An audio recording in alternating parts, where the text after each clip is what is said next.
सोचिए आप एक मैराथन में भाग रहे हैं, आपने दिन रात प्रैक्टिस करी, डाइट फॉलो करी, स्टेमिना बढ़ाया, छोटे छोटे न्यूएंसेस का भी ध्यान रखा। जिस दिन रेस की बारी आई उस दिन आपने सबको पीछे छोड़ दिया। फिनिश लाइन क्रॉस करते करते आपको लगा कि ट्रॉफी मिलेगी, मेडल मिलेगा, पूरा स्टेडियम तालियां बजाएगा।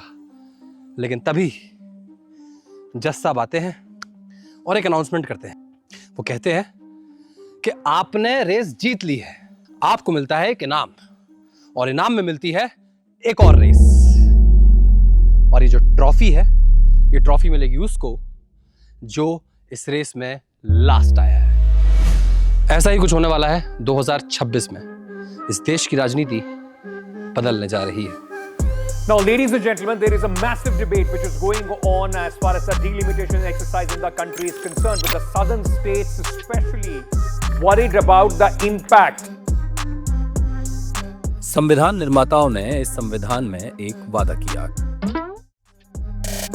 किया कि हर 10 साल में इस देश में लोगों को गिना जाएगा, जिसका एक उपयोग ये होगा कि टोटल जनसंख्या को बराबर हिस्सों में बांट के उन पर एक रिप्रेजेंटेटिव यानी एक सांसद चुन लिया जाएगा जो उनकी आवाज पार्लियामेंट में उठाएगा।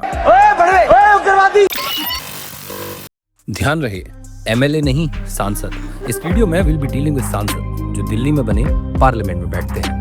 तो पॉपुलेशन के हिसाब से एक कॉन्स्टिट्यूएंसी का दायरा डिसाइड करने की जो एक्सरसाइज है उसे हम कहते हैं डिलिमिटेशन, परिसीमन। यानी कि सिंपल भाषा में जितने ज्यादा लोग उतनी ही उनकी आवाज, और उन सभी आवाज को संसद तक पहुंचाने के लिए उसी हिसाब से नेताजी।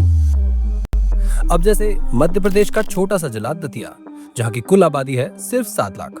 अब सोचिए 150 करोड़ की जनसंख्या वाले इस देश में क्या सिर्फ 7 लाख लोगों के लिए एक सांसद हो सकता है? नहीं ना। तो क्या किया जाए? आसान सा तरीका है, दतिया जिले को पास के भिंड जिले से जोड़ दिया जाए। तो अब दोनों की आबादी मिलाकर हो गई 24 लाख, और एक संसदीय क्षेत्र के लिए एक नेताजी तैयार। और अब दूसरी तरफ मुंबई को देखिए, जिसकी टोटल आबादी है 1 करोड़ से भी ज्यादा। तो सोचिए, क्या 1 करोड़ से भी ज्यादा लोगों के लिए सिर्फ एक ही सांसद होगा? नहीं ना। इसीलिए मुंबई के किए गए 6 हिस्से, और अब 6 संसदीय क्षेत्र के लिए 6 नेताजी तैयार। वाह, क्या स्कीम थी, मजा आ गया, परम आनंद, एकदम मक्खन। लेकिन फिर उस मक्खन में आई एक मक्खी। 1976 में इस देश में जब तीसरी बार डिलिमिटेशन हुआ तो यहाँ के पॉलिसी मेकर्स को एक एहसास हुआ कि साउथ इंडियन स्टेट्स ने फैमिली प्लानिंग की, पॉपुलेशन कंट्रोल की, अपनी स्टेट्स को प्रोग्रेसिव बनाया। मगर अब अगर डिलिमिटेशन होगा तो उन्हें तो नुकसान होगा, क्योंकि आबादी कम होगी तो संसद में सीटें भी कम मिलेंगी, और जब सीटें कम होंगी तो साउथ की पॉलिटिकल पावर हमेशा नॉर्थ से कम ही रहेगी। और इससे पहले कि बवाल मचता, आनन फानन में डिलिमिटेशन को ठंडे बस्ते में डालकर दफना दिया गया, और यह निर्णय लिया गया कि अगला डिलिमिटेशन 2001 के सेंसस डेटा पे होगा, यानी कि 25 साल बाद।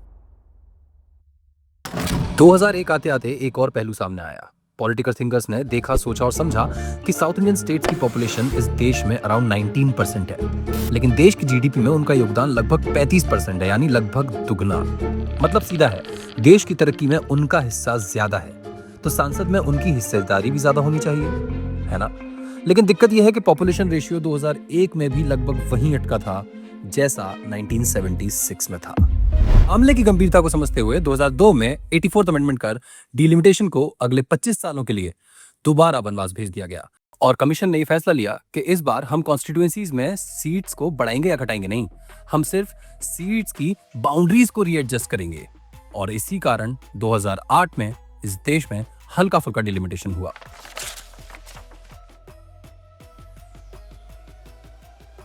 पर इस हल्के फुल्के डिलिमिटेशन से निकलता है एक भारी भरकम सवाल, क्या हम इस बार भी 2008 की तरह डिलिमिटेशन इंप्लीमेंट नहीं कर सकते, जिससे साउथ इंडियन स्टेट्स को पॉपुलेशन के बेसिस पे अपनी सीट्स लूज करने की बिल्कुल भी टेंशन ना हो? कर सकते थे, बट फिर ये न्यू पार्लियामेंट में 543 सांसद होने के बावजूद 888 सीट्स क्यों हैं? एक सीट तो मुझे मिलेगी। तुम्हें वो वुमेन वाली मिलेगी जो पिछले साल 33% रिजर्वेशन पास किया है ना, उसके लिए भी women require additional seats, because men will not create space for them, so women will curve their own space.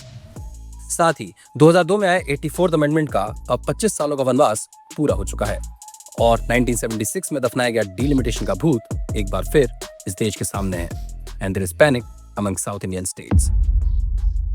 इस पैनिक को थामने के लिए और कंट्रोल करने के लिए the home minister came out and promised to the south दक्षिण के किसी भी राज्य ने, किसी भी मतदाता ने, किसी भी पॉलिटिकल पार्टी ने चिंता करने की जरूरत नहीं है। भारतीय जनता पार्टी का वादा है कि किसी को अन्याय नहीं होगा, आपकी प्रोरेटा सीटें बनी रहेंगी। Which brings me to two questions. First, अगर साउथ इंडिया की सीट्स नहीं घटेंगी तो क्या नॉर्थ में सीट्स बढ़ेंगी भी नहीं?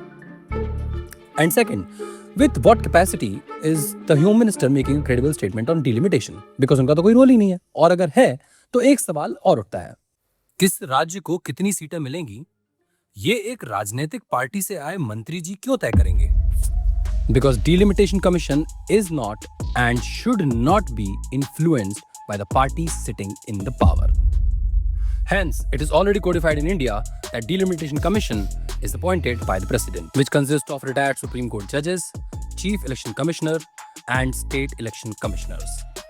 And एक बात और, their decisions cannot be challenged in any court.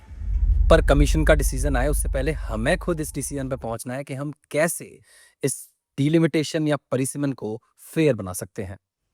And finally, इतनी बड़ी मुसीबत का हल निकालने के लिए मैंने खुद कुछ एक्स्ट्रा स्टेप्स लिए, कुछ old libraries and museum visit किए, आरटीआई फाइल करी, कुछ इंपॉर्टेंट बुक्स इंपोर्ट करवाई, रिसर्च पब्लिकेशंस को खरीदा, कुछ वेबसाइट्स का झूठ मत बोल, झूठ मत बोल। गूगल किया तो पता पड़ा कि for delimitation in US they follow method of equal proportion and in UK they follow principle of degressive proportionality, both based on population count, and both methods are not applicable in India as India follows first past the post system in its electoral process.